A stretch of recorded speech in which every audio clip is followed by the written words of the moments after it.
ನಟ ದರ್ಶನ್ಗೆ ಸಂಬಂಧಪಟ್ಟಿರುವಂತ ಎಕ್ಸ್ಕ್ಲೂಸಿವ್ ಸುದ್ದಿ ಏಷ್ಯಾನೆಟ್ ಸುವರ್ಣ ನ್ಯೂಸ್ನಲ್ಲಿ. ಇನ್ನೆಲ್ಲೂ ಇಲ್ಲದ ಸ್ಫೋಟಕ ಸುದ್ದಿ ನಮ್ಮಲ್ಲಿ ಮಾತ್ರ. ಏಷ್ಯಾನೆಟ್ ಸುವರ್ಣ ನ್ಯೂಸ್ನಲ್ಲಿ ಸ್ಫೋಟಕ ರಹಸ್ಯ ಬಯಲಾಗ್ತಾ ಇದೆ. ಈಗ ದರ್ಶನ್ ಜೈಲಿಗೆ ಹೋಗಿರುವಂತದ್ದು ನೆನಪಿದ್ಯಾ ನಿಮ್ಮೆಲ್ಲರಿಗೂ ಕೂಡ? ಆ ರಾಜಾತಿಥ್ಯ ಪ್ರಕರಣಕ್ಕೆ ಸಂಬಂಧಪಟ್ಟಂತೆ ಎಕ್ಸ್ಕ್ಲೂಸಿವ್ ಸುದ್ದಿ ಸಿಗ್ತಾ ಇರೋದು. ಉಗ್ರರಿಗೆ ಸಹಾಯ ಮಾಡಿದ್ದ ಆರೋಪಿ ಜೊತೆ ದರ್ಶನ್ಗೆ ಲಿಂಕ್ ಇದೆಯಾ? ಹಾಗಾದ್ರೆ ಡಾಕ್ಟರ್ ನಾಗರಾಜ್ ಜೊತೆ ದರ್ಶನ್ಗೂ ಇದೆಯಾ ಲಿಂಕ್? ಎನ್ಐಎ ಇಂದ ಬಂಧನಕ್ಕೆ ಒಳಗಾಗಿರುವಂತ ಡಾಕ್ಟರ್ ನಾಗರಾಜ್, ಆ ನಾಗರಾಜ್ ಜೊತೆ ರೇಣುಕಾಸ್ವಾಮಿ ಕೊಲೆ ಪ್ರಕರಣದ ಆರೋಪಿ ದರ್ಶನ್ಗೆ ಲಿಂಕ್ ಇದೆಯಾ?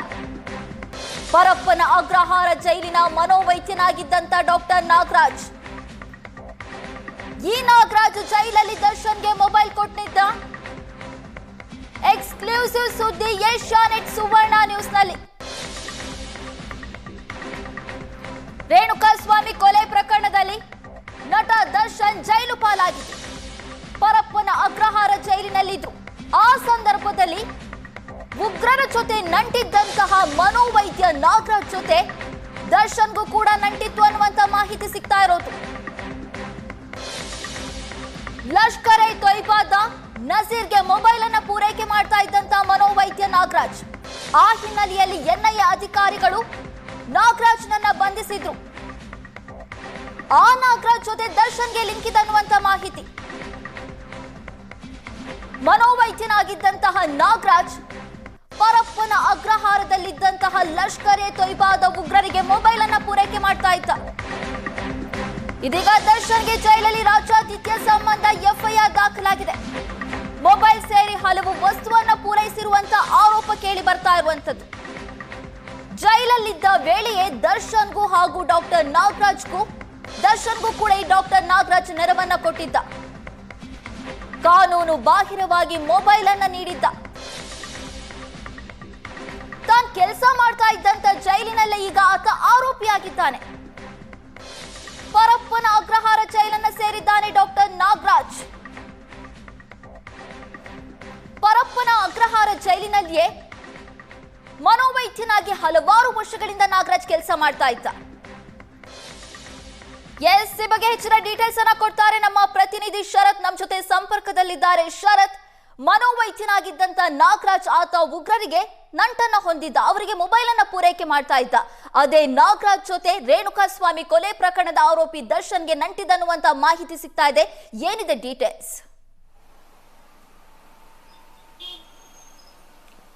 ನಯನ, ಕೆಲ ದಿನಗಳ ಹಿಂದೆ ಎನ್ಐಎ ಇಂದ ಎಲ್ಇಟಿ ಉಗ್ರ ನಾಜೀರ್ಗೆ ಸಹಾಯವನ್ನ ಮಾಡ್ತಿದ್ದಂತ ಹಿನ್ನೆಲೆಯಲ್ಲಿ, ಜೊತೆಗೆ ಭಯೋತ್ಪಾದನೆಗೆ ಸಹಾಯವನ್ನ ಮಾಡ್ತಿದ್ರಂತ ಹಿನ್ನೆಲೆಯಲ್ಲಿ ಪರಪ್ಪನ ಅಗ್ರಹಾರ ಜೈಲಿಗೆ ಸಂಬಂಧಪಟ್ಟಂತಹ ಮನೋವೈದ್ಯ ನಾಗರಾಜ್ ಸೇರಿದಂತೆ ಜೊತೆಗೆ 3 ಜನರ ಎನ್ಐಎ ಅಧಿಕಾರಿಗಳು ಬಂಧನವನ್ನ ಮಾಡುವಂತಹ ಕೆಲಸವನ್ನ ಮಾಡುತ್ತಾರೆ.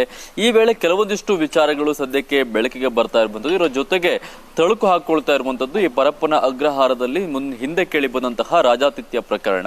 ಈ ರೇಣುಕಾಸ್ವಾಮಿ ಕೊಲೆ ಪ್ರಕರಣದಲ್ಲಿ ನಟ ದರ್ಶನ್ ಪರಪ್ಪನ ಅಗ್ರಹಾರ ಜೈಲಿನಲ್ಲಿ ಇದ್ದಂತಹ ಸಂದರ್ಭದಲ್ಲಿ ರಾಜಾತಿಥ್ಯಕ್ಕೆ ಸಂಬಂಧಪಟ್ಟಂತಹ ಕೆಲವೊಂದಿಷ್ಟು ವಿಚಾರಗಳು ವೈರಲ್ ಆಗ್ತವೆ. ಜೊತೆಗೆ ರಾಜಾತಿಥ್ಯವನ್ನ ಪಡೆದುಕೊಳ್ತಾ ಇದ್ದಂತಹ ಫೋಟೋಗಳಾಗಿರ್ಬೋದು ಎಲ್ಲವೂ ಕೂಡ ಹೊರಗಡೆ ಬರ್ತವೆ.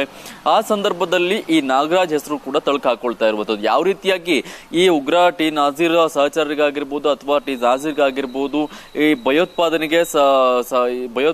ತೊಡ್ಕೊಳ್ತಾ ಇರುವಂತಹವರಿಗೆ ಸಹಾಯವನ್ನ ಮಾಡುವಂತಹ ಕೆಲಸವನ್ನ ಈ ನಾಗರಾಜ್ ಮಾಡ್ತಾ ಇದ್ದ. ಅದೇ ರೀತಿಯಾಗಿ ಇನ್ನಿತರ ಏನು ಕೈದಿಗಳು ಪರಪ್ಪನ ಅಗ್ರಹಾರ ಜೈಲಿನಲ್ಲಿದ್ರು ಅವರಿಗೂ ಕೂಡ ಸಹಾಯವನ್ನ ಮಾಡುವಂತಹ ಕೆಲಸವನ್ನ ಈ ನಾಗರಾಜ್ ಮಾಡ್ತಾ ಇದ್ದ. ಅದು ಕೂಡ ಈ ಮೆಡಿಕಲ್ ಕಿಟ್ ರೂಪದಲ್ಲಿ ಮೊಬೈಲ್ಗಳನ್ನ ತೆಗೆದುಕೊಂಡು ಹೋಗುವಂತದ್ದು, ಈ ರೀತಿಯಾದಂತಹ ಕೆಲಸಗಳನ್ನ ಮಾಡ್ತಾ ಇದ್ದ. ಜೊತೆಗೆ ಈ ಹಿಂದೆ ನಟ ದರ್ಶನ್ ಇದ್ದಂತಹ ಸಂದರ್ಭದಲ್ಲೂ ಕೂಡ ಈ ರೀತಿಯಾಗಿ ಮೊಬೈಲ್ ಅನ್ನ ಸಾಗಣೆ ಮಾಡುವಂತಹ ಕೆಲಸವನ್ನ ಮಾಡಿದ್ನ ಎನ್ನುವಂತಹ ಒಂದು ಅನುಮಾನ ಹುಟ್ಕೊಳ್ತಾ ಇರುವಂತದ್ದು. ಆ ಹಿನ್ನೆಲೆಯಲ್ಲಿ ಆ ರಾಜಾತಿಥ್ಯ ಪ್ರಕರಣಕ್ಕೆ ಸಂಬಂಧಪಟ್ಟಂತೆ ಏನು ಆಗ್ನೇಯ ವಿಭಾಗ ಪೊಲೀಸರು ತನಿಖೆಯನ್ನ ಮಾಡುವಂತಹ ಕೆಲಸವನ್ನ ಮಾಡ್ತಾ ಇದ್ರು. ಅದರ ಆಧಾರದಲ್ಲಿ ಈ ನಾಗರಾಜ್ನನ್ನ ವಿಚಾರಣೆಯನ್ನ ಮಾಡುವುದಕ್ಕೆ ಸಿದ್ಧತೆಯನ್ನ ಮಾಡಿಕೊಂಡಿದ್ರು ಪೊಲೀಸರು ಎನ್ನುವಂತಹ ಒಂದು ವಿಚಾರ ಸದ್ಯಕ್ಕೆ ಬೆಳಕಿಗೆ ಬರ್ತಾ ಇರುವಂತದ್ದು. ವಿಚಾರಣೆಗೆ ಮುನ್ನ ಎನ್ಐಎ ಅಧಿಕಾರಿಗಳಿಂದ ಆತ ಬಂಧನವಾಗಿರುವಂತದ್ದು. ಪ್ರಾಸಿಕ್ಯೂಷನ್ ಅನುಮತಿಯನ್ನು ಕೂಡ ಪೊಲೀಸರು ಕೇಳಿದ್ರು ಎನ್ನುವಂತಹ ಒಂದು ಮಾಹಿತಿ ಇರುವಂತದ್ದು. ಏನು ವಿಚಾರಣೆಗೂ ಕೂಡ ಪ್ರಕರಣಕ್ಕೆ ಸಂಬಂಧಪಟ್ಟಂತೆ ರಾಜಾತಿಥ್ಯ ಪ್ರಕರಣದಲ್ಲಿ ಯಾವ ರೀತಿಯಾಗಿ ಈತ ಎಲ್ಲರಿಗೂ ಕೂಡ ಸಹಾಯವನ್ನ ಮಾಡಿದ್ದ, ಅಲ್ಲಿದ್ದಂತಹ ರೌಡಿ ಶೀಟರ್ಗಳಿಗಾಗಿರ್ಬೋದು ಜೊತೆಗೆ ಇನ್ನಿತರ ಸೆಲೆಬ್ರಿಟಿಗಳಿಗಾಗಿರ್ಬೋದು ಯಾರಿಗಾದ್ರೂ ಸಹಾಯವನ್ನ ಮಾಡಿದ್ನ ಅನ್ನುವಂಥ ನಿಟ್ಟಿನಲ್ಲಿ ರಾಜಾತಿಥ್ಯವನ್ನ ನೀಡೋದಕ್ಕೆ ತಪ್ಪಿಸಿಕೊಳ್ಳೋಕೆ ಸಹಾಯ ಮಾಡಿದ ನಿಟ್ಟಿನಲ್ಲಿ ಆ ತನಿಖೆಯನ್ನ ಮಾಡುವಂತಹ ಕೆಲಸವನ್ನ ಪೊಲೀಸರು ಮುಂದಾಗಿದ್ರು. ಆದ್ರೆ ಅಷ್ಟರಲ್ಲಿ ಈ ರೀತಿಯಾಗಿ ಭಯೋತ್ಪಾದಕರಿಗೆ ಸಹಾಯವನ್ನ ಮಾಡಿದಂತಹ ನಿಟ್ಟಿನಲ್ಲಿ ತನ್ನನ್ನ ಬಂಧನ ಮಾಡುವಂತಹ ಕೆಲಸವನ್ನ NIA ಅಧಿಕಾರಿಗಳು ಮಾಡಿದ್ದಾರೆ. ಇನ್ನೊಂದು ಕಡೆ NIA ಅಧಿಕಾರಿಗಳಿಂದಲೂ ಕೂಡ ಈತನ ಹೆಚ್ಚಿನ ವಿಚಾರಣೆ ಸದ್ಯಕ್ಕೆ ನಡೀತಾ ಇರುವಂತದ್ದು. ನಯನ, ನಿಮ್ಮೆಲ್ಲ ಮಾಹಿತಿಗಾಗಿ ಧನ್ಯವಾದಗಳು ಶರತ್.